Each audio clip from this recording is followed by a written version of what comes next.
This week I'll be reviewing Castlevania Lords of Shadow.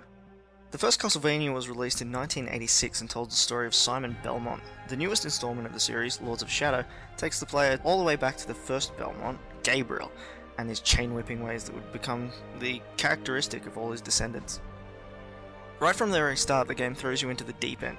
The tutorial isn't really the run-of-the-mill run, jump, climb, fight sort of thing. It's all fight. And to illustrate the point that it's all fight, I'll tell you that the tutorial ends with you impaling a giant werewolf on a sharpened log. The game rolls on from there with numerous enemies of varying size on screen at any time. It's clear from the get-go that this is all about action. Similar to the first Devil May Cry, it has a fixed camera which you have no control over, which means you're basically moving through the scenes, fighting as you go on from one scene to the next.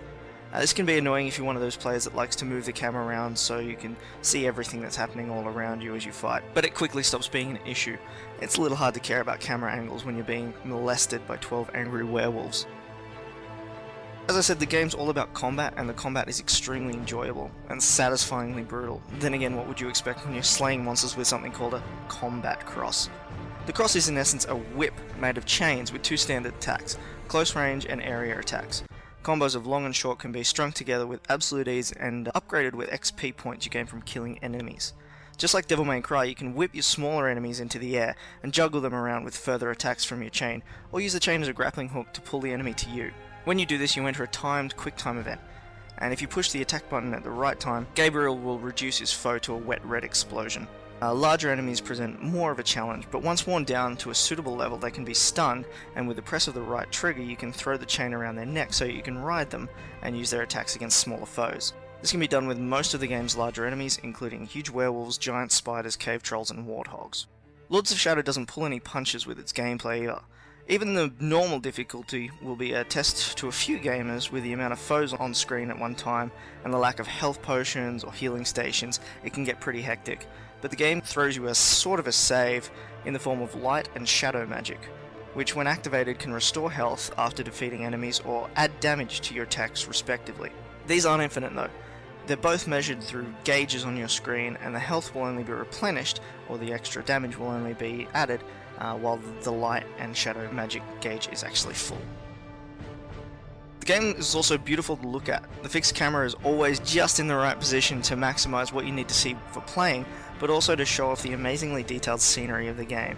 From ruined gothic architecture to lush enchanted forests to marshy swamps, they're all crafted to give off an amazing sense of character and really pull you into the game, which it really achieves. The Castlevania franchise has always had great dramatic music, and this one carries on the tradition. The music sometimes understated enough to lull you into a false sense of security before picking up into a huge crescendo as a massive enemy jumps onto the screen. The cutscenes are also dramatically scored and have a few big name actors like Patrick Stewart and Robert Carlyle, who you might remember from Plunkett and McLean or The Full Monty. Actors like that can give the scenes a quality and a sincerity, and makes their characters a little more than medieval monster-slaying uber heroes. It makes them a little more believable, a little bit more human, and a lot more appealing. Castlevania Lords of Shadows was slightly eclipsed by the release of Enslaved, but it's no less worthy of attention. It retains its arcade roots and brings some very challenging gameplay and offers a new and fresh start to a gaming institution.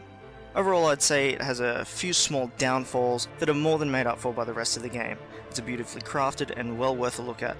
Both existing Castlevania fans and newcomers alike should get a pretty big kick out of this one. I'm giving it a highly recommended.